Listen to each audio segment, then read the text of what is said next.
Mr. President, over the weekend, while most of the country slept, a gunman targeted 2 Minnesota state legislators in their homes. He pretended to be a police officer, and he gunned down Democratic state legislator John Hoffman and his wife. Fortunately, they survived and are recovering from surgery and reportedly in stable condition. We pray for State Senator Hoffman and his wife's full recovery.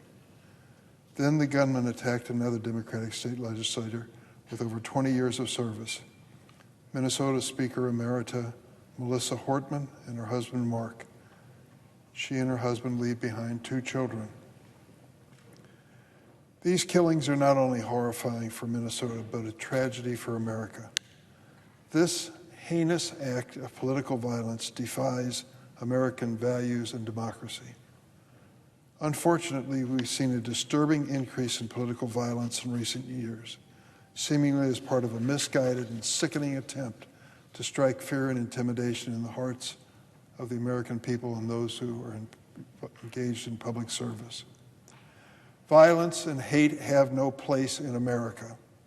Leaders on both sides of the aisle must speak out and condemn these violent acts. I've said this repeatedly, it bears repeating. Political violence from the right or the left is never, never acceptable and is never the answer. We must condemn these violent acts when they happen, but we also must speak out against the radical language we see online and even language coming from our colleagues. One member of this body tweeted a picture of the Minnesota shooter and wrote, "This is what happens when Marxists don't get their way," end of quote. He tweeted another picture of the shooter and wrote, "Nightmare on Waltz Street," apparently an attempt to blame Minnesota Governor Tim Walz for the shooting. Another one of my colleagues from the other side of the aisle tweeted around the shooting, quote, "The degree to which the extreme left has become radical, violent, and intolerant is stunning and terrifying."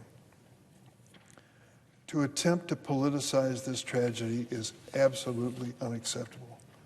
This rhetoric from elected officials is beyond dangerous and incites even more violence.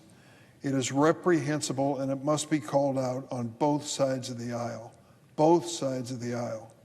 because in the land of the free and the home of the brave, everyone should feel expressing their political views, and we must never do so in a way that condones violence or intimidation. I pray for Minnesota during this heartbreaking time and vow to continue to denounce and combat political violence of any kind.